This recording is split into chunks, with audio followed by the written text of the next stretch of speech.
Welcome to the Dental Team Podcast. I'm your host, Kiera Dent, and I have this crazy idea that maybe I could combine a doctor and a team member's perspective because let's face it, dentistry can be a challenging profession with those two perspectives.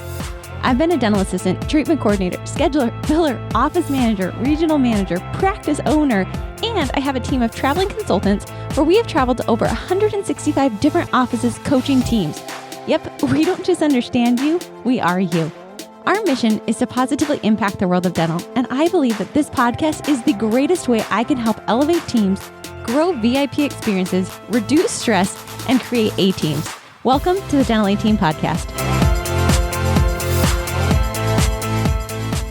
Hey, Dental Team listeners, this is Kiera, and you guys, I am beyond giddy about the fact that we are having a way for you guys to kick off your 2023 in the most epic way.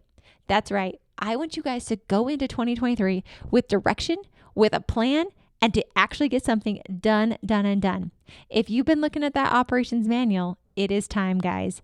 For 3 months, every single week, I'm going to be doing a workshop with you and your team in January to get that operations manual done in 3 months. Guys, this is a value of over $10,000 that I know you're going to freaking love because you're actually going to get it done.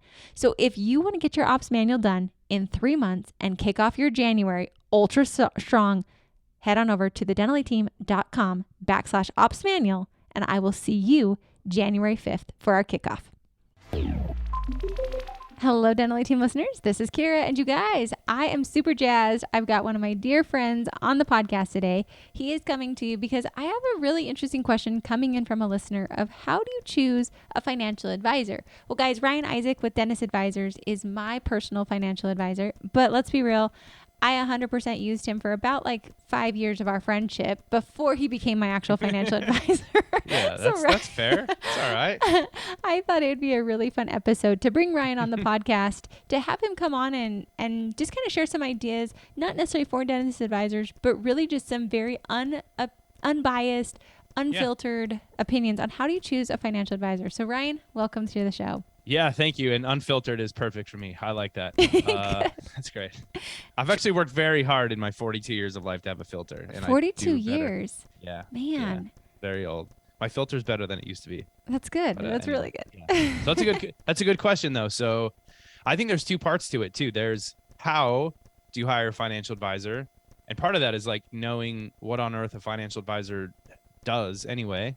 And there's a lot of misconceptions around that. So we can talk about that. There's also when, because timing's a big thing. So let's start with when. And I actually want to ask you a question to that point. You're in a similar kind of industry where you're consulting people over, it's not just a transaction, it's over usually a long period of time, and it's relationship based, and you get to know people and you collect data, and you're in a consulting role and helping them implement things. It's got to be similar on your end. When someone asks you, when is the time to hire a consultant? Do you wait until your practice is big and cranking along, or you've been going a while and there's an obviously giant problem? Or do you start earlier in your career before you maybe even really need to, so that you start off on the right foot, what do you tell people that? I'm sure you get that question. I do get that question, and my answer is probably similar. I'm interviewing you now, so excellent. On my podcast, we're gonna use this for our podcast too. Okay, good. I'll send you the audio. Yeah. But for me, it's always on what that client ultimately wants. Are you somebody who's proactive and you don't want to come back and you'd rather just start it off right? Or are you somebody who gets really nervous about cash flow and you'd rather beef up your cash flow a bit more before you're going to invest in it? I think both options are right. Of course, I'm going to say if you start earlier than later, you're going to just be able to capitalize on that more long term than you would if you start later. But both are good, and I'm guessing that ties perfectly into financial advising because the sooner you do it, the better you are. It's similar. Well, I mean, it's when is the best time to implement good habits in your life? I mean, yesterday. It's always earlier than later, Right. But I think you said what's the right thing, or probably the most crucial, which is, are you willing to pay for it? If you're really early in career and you hire a financial advisor or a consultant, you'll probably end up feeling like you're spending money on stuff that might be a little overkill. And that might be true, but you're also spending money to implement systems and habits and processes and accountability in your life earlier than later, which will help. It will help you avoid mistakes, like no question. So I think the timing's a big deal. When people call us at Dentist Advisors, we're not salesy people whatsoever. Mm-hmm. We tell people to call us back years later all the time, send people away with free advice. Go do this for the next 2 or 3 years. But I would say it's a total mixed bag when people begin with a financial advisor. And it kind of just comes down to that. Like, do you want to spend money and maybe have a little bit of overkill in your life, but you're starting this like before any big mistakes or big decisions? Sure. That's actually really helpful. Yeah, I mean, I think it is. Like, when is it the right time to spend extra time and money on your health or your fitness or, getting a chef in your house and having them make you food? He wasn't a good chef. He wasn't good. Dang it. Spoiler alert. My dad literally said, Kiera, you pay money. You pay somebody to make this food. That was my dad's famous quote. It was not good food, but it was a good idea.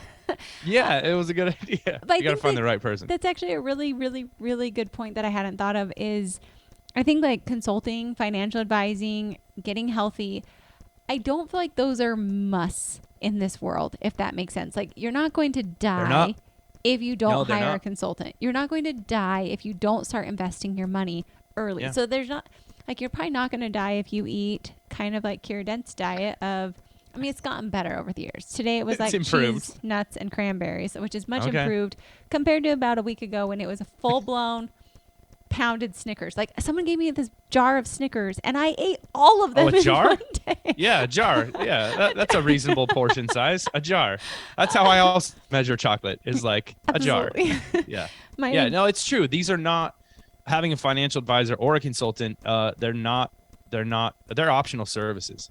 It's kind of like a CPA is almost less optional than either one of us are, like you got to have a CPA, or you transact something legal, you're going to have an attorney involved. Yeah, we're optional people in people's lives. So timing's a big one. I think that's big. So the other question is like how to hire a financial advisor. And I think to understand that, people have to understand what a financial advisor does or should be doing. Like, what's the ideal relationship? Unfortunately, there's a lot of stereotypes out there that the job of a financial advisor is to like pick stocks, like predict the future of investments. Even more unfortunate, I think a lot of financial advisors in the industry are just selling stuff. Mm-hmm. So there's no, consulting might be similar. You can call yourself a consultant and just go do something shady and be like, yeah, I'm consulting. A lot of financial people will say they're advisors or planners, but really they're just selling insurance or selling some kind of product. And products matter. I mean, you have to have insurance and you have to have investments and you got to buy stuff. But I mean, the product isn't a plan, which is something we say a lot. Products aren't a plan. So I think it's important to just realize that here's the way we define being a financial advisor. And this isn't like the standard of the industry. It doesn't mean it's the right way. But here's how, we've done this for 15 years. It's how we define it. Planning, number one, should be financial organization. And in our company, we built a system called the Elements. It looks like the periodic table of chemistry elements. I hated chemistry, by the way. Loved math and physics. Hated chemistry. I don't know how that related, but I didn't dig it. Anyway, it's 12 areas of a dentist's life that are really important to track and monitor over the years, every single year, and update constantly. It's things like your income and profitability, your investments, where your money goes, spending, savings, debt, taxes, how your net worth is building, how liquid are you, how much of your net worth is in real estate or business or whatever. You have to organize that stuff so there's a place where you can always go, or your advisor can go and know what's going on. Because if you don't have the organization, you don't know what's going on, you're going to make major financial decisions in kind of like out of context with everything else, and that's when you make mistakes. So number one is organization. Number two is once it's organized, you have to track that data and see what trends are. And you guys do that too for clients, right? Mm-hmm. You pull data, you get organized in the practice, and then you track trends to see what's actually happening. So organization, tracking, then you have to make decisions with that stuff. So when you see trends and you've got all the data, then you can make decisions with what to do, like with your spending or your savings, or what to do with insurance policies or your debts, or how to grow your net worth, or how to invest money. Then you can make decisions. And then the fourth piece is accountability. So really all this stuff people can do on their own all the time. There's apps that can track your stuff, keep you organized. Investing is incredibly easy. Investing is a commodity now. Like, building a portfolio. You can do it on an iPhone for super cheap, but people still aren't. Americans aren't saving more money on average. We're not becoming wealthier. We're not more prepared for retirement, and certainly not in the dental industry. So it's not about how easy it is to do this stuff. It's the fourth piece, which is another human in your life to give you accountability to make sure you actually not only implement it, but stick to it for long periods of time. That's like the unsexy thing, that it's hard to market like, hey, you're not going to stick to this. And here we are, like no one buys that, but that's the truth.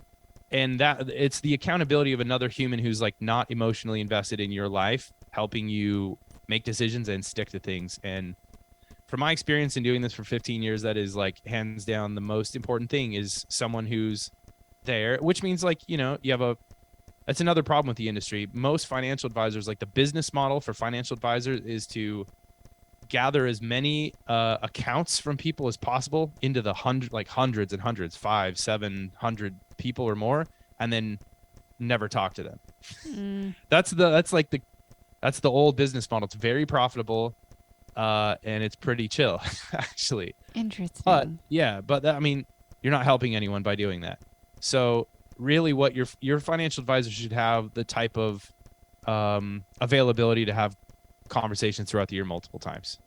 And that's really the key to everything. And nothing will ever be perfect. There will always be problems in the data but as long as you can talk to that human a lot, especially when you need to make a decision, that's what a real financial advisor should do. So hiring that, that's what an advisor should be doing, And in our industry, that's something called like a fiduciary. A fiduciary describes like the legal responsibility someone has to not sell you products and actually be your advisor or planner.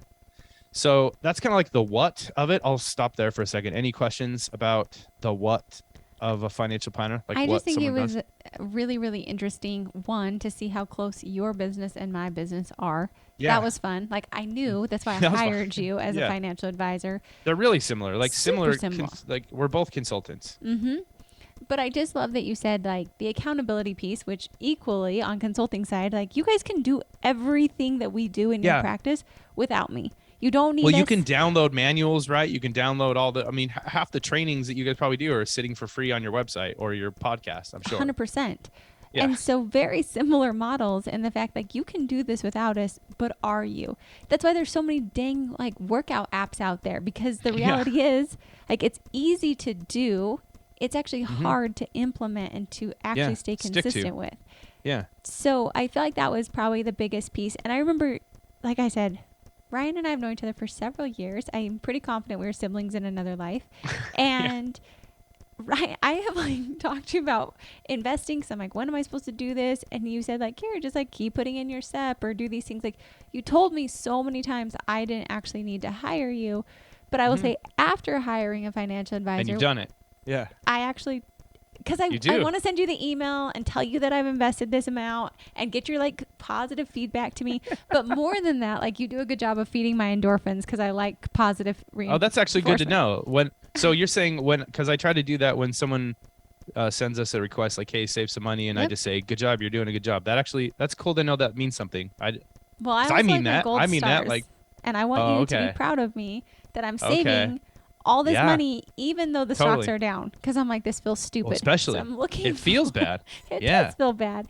But it feels bad for the money that's sitting in there, but it feels really good for the money that's about to go in. Right. Because the money, when markets go down and the money that goes in, you're buying more shares with the same amount of money. So when it goes back up, you have more stuff that'll grow. But for the money that's sitting there, it never feels good. So but that's the point, though, right? Yes, is like you were just saying you've known this stuff for a long time, but you weren't doing it consistently, and you've done it consistently even during like, and this is a really great point. I'm sure you've seen this with consulting.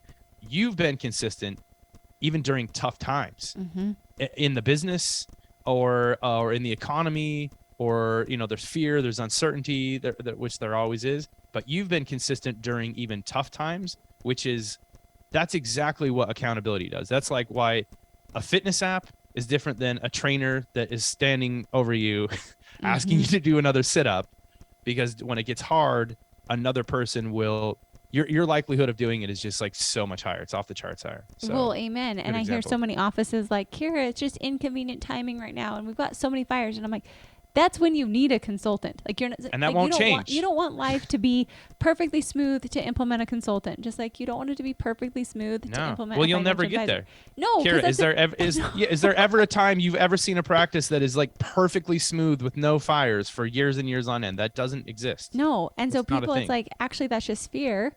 Jump in Yeah, because you know you totally. need the accountability. And that's really what you're paying for, is accountability to Yeah. get results. And so with a financial advisor, I will say the second piece on my side has been, like you said, having somebody there when like crises hit, which equally is like on a consultant side. But I've called you, Ryan, this year, you know, my personal life. I have had a very odd personal life this year with lots of big decisions.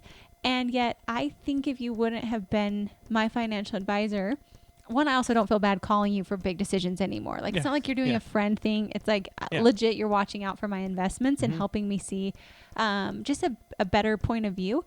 But I have called you on so many, we're talking like buying a house in Florida, buying a house in Arizona. Life stuff. Huge things that I just needed guidance on was super helpful as well. So I feel like you said, there's the accountability piece, the consistency piece, but also having somebody there to talk through these bigger decisions. Like, do we buy this extra equipment? Do I buy a second practice?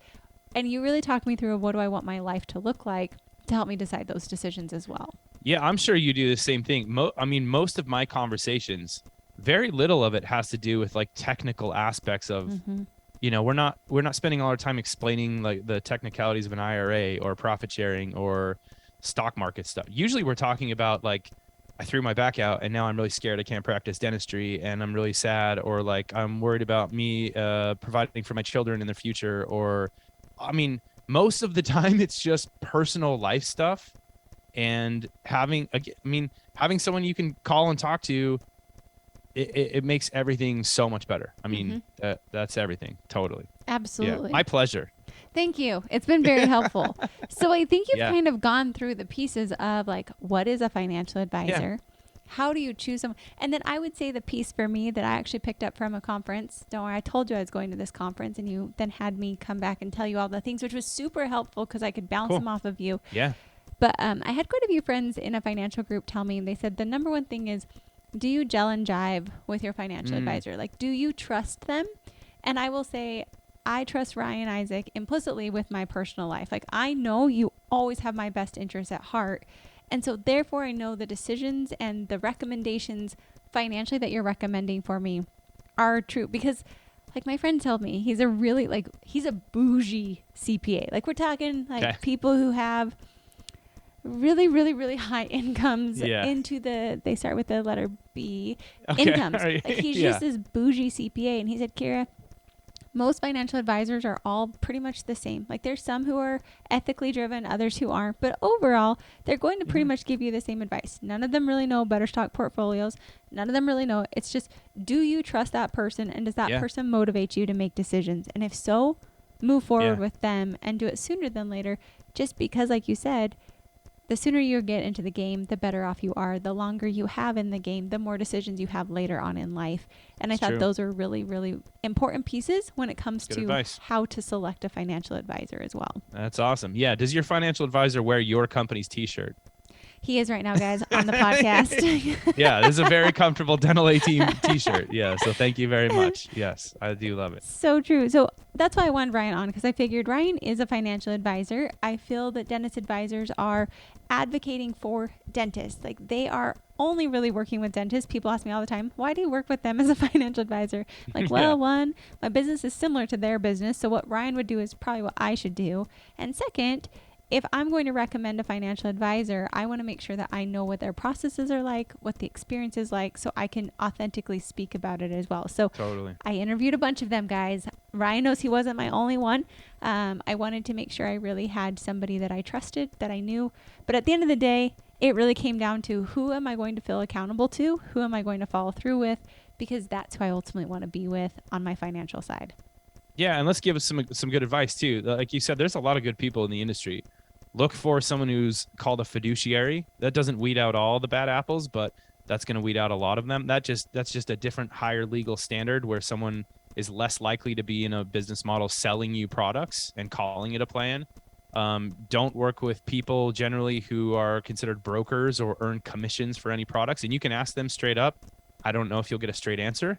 But it's hard to research this stuff too, because people can say fiduciary or independent advisor on their website, but until you go look at some government filed documents that we have to file every year that you really wouldn't know, it's hard to find. But that's a good place to start. Find a fiduciary who's not earning commissions.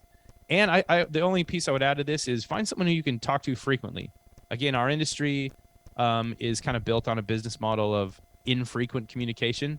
And so find someone that you are able to talk to as often as you would like to. And I think that's going to be a good match. Good advice. I like it. So Ryan, as always, I love you guys. I love what Dentist Advisors does. So if someone's interested, what I also like is you guys are not salesy. You're not going to have someone come in and be I like, hate when people sell me on stuff. I hate that so much. You guys are just so good. You have your podcast. You have a ton of resources on your website. Yeah. But if someone's just wanting to find out if right now is the right time, like you told me when I first started, like, Kiera, right now is not the time for you to need a financial advisor, which I loved that you told me I wasn't quite there. And then I'm like, Ryan, when am I supposed to hire one? You're like, well, like right now, like you're at the spot where you should be hiring somebody. So if they want to connect with you guys, if they want to just ask questions, how can they get in touch with you? Yeah, easiest thing is the website, dentistadvisors.com. And like you said, we have probably 1,000+ hours of free content on there. So you can go learn all you want at an arm's length for free before you ever commit to anything or even talking to someone. If you want to chat, then we have a giant button on every page of the website, and you can book a free phone call. And all of our advisors, we've built this company with the same philosophy and mentality. All of us share it, which is what you said. I mean, we all the time tell people like, hey, now's not the time, go do this. Here's free resources, keep in touch, so we'll point you in the right direction. Yeah. And to that point, you guys even told me this year, like I remember, Ryan, I was making big decisions. Like, Kiera, don't be investing as much right now. Like this is not the time for you to invest. You need more cash flow so you can make smarter decisions, which I valued that so much. You weren't pushing me to invest constantly. You were really looking at me as an individual. So yeah, it's good. Cool. Well, I love it. Thank you, Ryan. Solid. I appreciate you a ton. Guys, truly. Anytime. I also feel like as team members, you don't have to be a dentist to be looking at your finances. So really look to see where do you want to be. Reach out because I feel like the sooner you can get a handle on your financial part of your life, the happier you'll be. So as always, reach out if Ryan is great. If not, email us hello@thedentallyteam.com. But truly, I think Dentist Advisors are one of the top advisors in the dental industry, specifically built for you, working with people just like you. So as always, guys, thanks for listening, and I'll catch you next time on the Dentally Team Podcast. And that wraps it up for another episode of the Dentally Team Podcast. Thank you so much for listening, and we'll talk to you next time.